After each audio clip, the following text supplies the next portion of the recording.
Welcome to Radhika classes. आज हम स्वरनाम पढ़ेंगे। स्वरनाम का भाग 1। इसमें हम जानेंगे स्वरनाम के बारे में। हमने शब्द के भाग बताए थे, उसमें मैंने विकारी अविकारी बताया, तो उसमें से ही स्वरनाम भी एक है। संज्ञा मैं पढ़ा चुकी हूँ। अब हम डिस्कस करेंगे स्वरनाम को। तो अब हम देखते हैं स्वरनाम। चलिए पहले हम जानते हैं स्वरनाम क्या है। स्वरनाम का अर्थ है सबका नाम, अर्थात सभी नामों के स्थान पर प्रयोग किए जाने वाले शब्द को स्वरनाम कहते हैं। स्वरनाम 11 होते हैं। ये एग्जाम में एक बार क्वेश्चन भी आ चुका है कि स्वरनाम के कितने भेद होते, कितने होते हैं। तो कुछ लोगों ने 6, कुछ लोगों ने गलत, इसमें गलत भी हो गया था। तो स्वरनाम 11 होते, जैसे वह, यह, मैं, हम, क्या, कौन, जो, सो, कोई, आप, तुम। स्वरनाम के भेद। स्वरनाम के 6 भेद होते। पुरुषवाचक स्वरनाम, निश्चयवाचक स्वरनाम, अनिश्चयवाचक स्वरनाम, प्रश्नवाचक स्वरनाम, संबंधवाचक स्वरनाम, निजवाचक स्वरनाम। तो ये है स्वरनाम के प्रकार। अब हम स्वरनाम के प्रकारों को डिस्कस करते हैं। तो हम पहला देखते हैं पुरुषवाचक स्वरनाम। वे स्वरनाम जो व्यक्ति के नामों के स्थान पर प्रयोग किए जाते हैं उसे पुरुषवाचक स्वरनाम कहते हैं। अर्थात जो व्यक्ति का नाम है, जैसे राम ने खाना खाया, फिर हमने बताया राम पढ़ने, तो हम दोबारा राम सोने, तो राम दोबारा ना यूज करके राम ने खाना खाया और वह सोने गया, तो वह कौन हुआ? राम।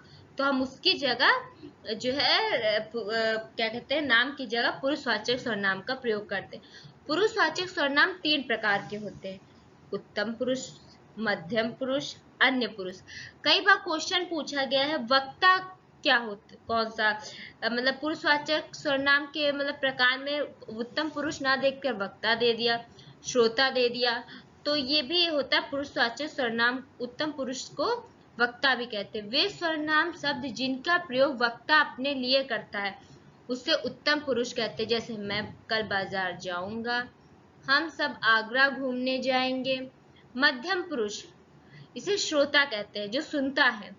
जिन सर्वनाम शब्दों का प्रयोग वक्ता श्रोता के लिए करता है उसे मध्यम पुरुष कहते हैं। जैसे तुम, तुम्हारा, तुम, सबका, आप, आपका, आप सबका। तुम आगरा क्यों गए थे? आप घर कब आएंगे? तो ये हम दूसरे से क्वेश्चन कर रहे हैं। फिर तीसरा आता है अन्य पुरुष सर्वनाम। जिन सर्वनाम शब्दों का प्रयोग वक्ता एवं श्रोता किसी अन्य व्यक्ति के लिए करते हैं उन्हें अन्य पुरुष सर्वनाम कहते हैं। थर्ड पर्सन के लिए जो किया जाता है, जैसे यह, वह, ये सब, वे सब, इन्होंने, उन्होंने। यह स्कूल जाता है, इन्होंने मुझे मारा। तो हमने देखा कि जो है पुरुषवाचक सर्वनाम और उसके जो है प्रकार देखे। अब हम आगे देखते हैं। अब हम जानते हैं निश्चयवाचक सर्वनाम। इसे संकेतवाचक सर्वनाम भी कहते हैं। जिन सर्वनाम शब्दों के संकेत के द्वारा वस्तु को निश्चितता का बोध होता है उसे निश्चयवाचक सर्वनाम कहते हैं। अन्य पुरुषवाचक सर्वनाम का प्रयोग निश्चयवाचक सर्वनाम में किया जाता है। जैसे यह मेरी पुस्तक है, वह आकाश का भाई है। निश्चय मतलब ये निश्चय है कि वह आकाश का भाई है, यह पुस्तक निश्चय है कि यह मेरी ही पुस्तक है। फिर आगे हम देखते हैं अनिश्चयवाचक सर्वनाम। जिन सर्वनाम शब्दों से वस्तु की अनिश्चितता का बोध हो उसे अनिश्चयवाचक सर्वनाम कहते हैं।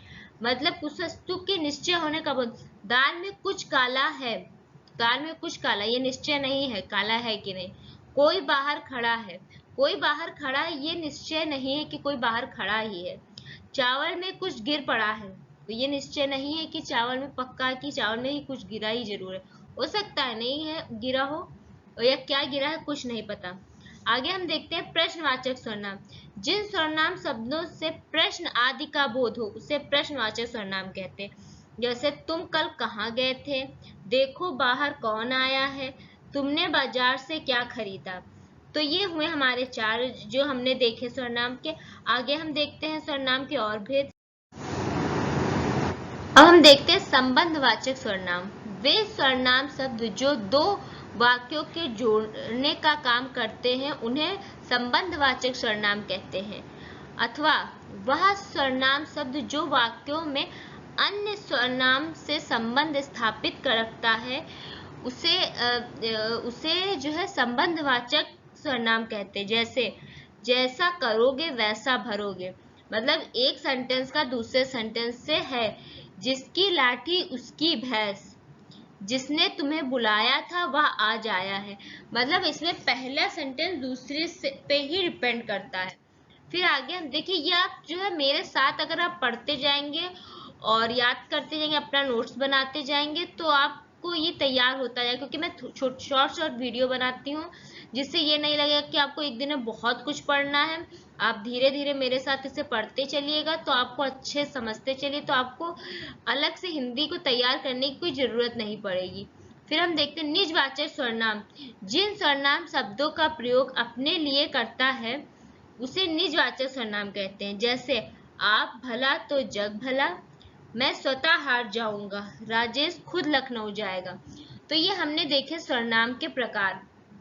कल हम सर्वनाम के बारे में और भी कुछ नया डिस्कस करेंगे। आज के लिए बस इतना ही है कि आप इतना देखिए, इसको अच्छे से पढ़िए। मैंने एक इजी मेथड से इसको आपको समझाया, कोई ऐसा नहीं कि इसमें आपको कुछ समझ में ना। अगर ऐसा है कि आपको कुछ नहीं समझ में आया तो आप मुझसे कमेंट बॉक्स में पूछ सकते हैं, और आप मेरे चैनल को लाइक, सब्सक्राइब और शेयर करें, जिससे और वीडियो मैं आगे बनाऊं। और थैंक यू।